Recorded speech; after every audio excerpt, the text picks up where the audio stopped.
Olá, meu nome é Fernando Henrique Frabetti, eu sou acadêmico do curso de Direito da Unipar de Umuarama e apresento meu trabalho, que foi elaborado sob orientação da professora Helena Cinque.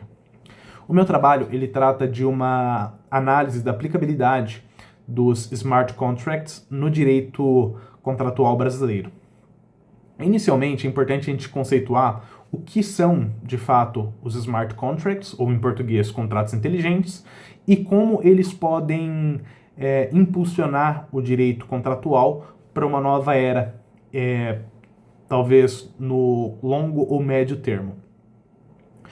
Os contratos inteligentes nada mais são do que protocolos digitais. Protocolos digitais são linhas de códigos digitais, eletrônicos, capazes de serem executados em uma máquina ou então em alguma rede com poder computacional.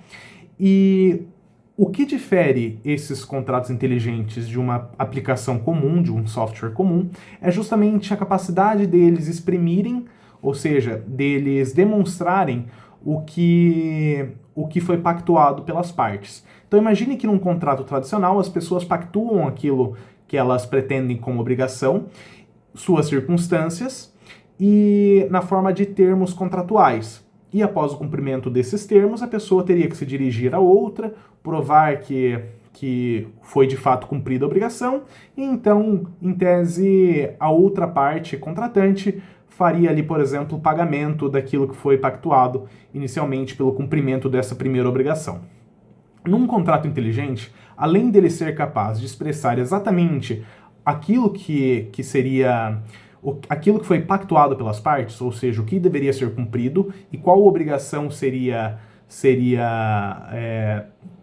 devida após o cumprimento desse primeiro termo, ele também é capaz de auto-executar a própria obrigação. Então imagine que um contrato inteligente, ele, se devidamente configurado para isso, seria capaz de não somente expressar o acordo de vontade das partes, mas sim também de verificar e validar o cumprimento dessas obrigações, de modo que ele mesmo seria suficiente para a execução. Por isso se chama a autoexecução dos contratos digitais.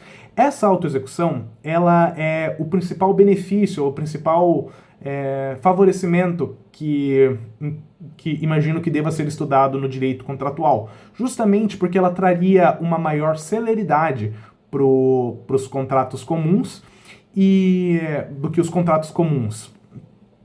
Outro ponto importante é também sobre a literalidade do código. Hoje, quando se faz um contrato tradicional, ele é passível de interpretações ou então de uma análise minuciosa do que foi de fato pretendido com aquela pactuação, com aquele termo contratual. Já o contrato inteligente, ele em tese seria muito mais claro, já que, por se tratar justamente de uma linha de código, de um programa autoexecutável, as pessoas seriam capazes de prever exatamente o que deve ser cumprido e qual seria a contra-obrigação em caso de cumprimento ou não daquilo que foi pactuado. E essa autoexecução, ela traria uma performance, uma eficiência maior na forma que as pessoas fazem, na forma que as pessoas contratam. Hoje, esses protocolos digitais, eles são aceitos na legislação não de forma específica, mas sim de forma geral, na forma de contratos atípicos, como é descrito pelo artigo 107 e o artigo 425 do Código Civil. É importante a gente lembrar que o contrato digital ele não afronta aquilo que é necessário para a validade do acordo de vontade, que é descrito no artigo 104 do Código Civil. Então, a princípio, não demonstra uma inaplicabilidade do contrato digital para o mundo real do direito brasileiro.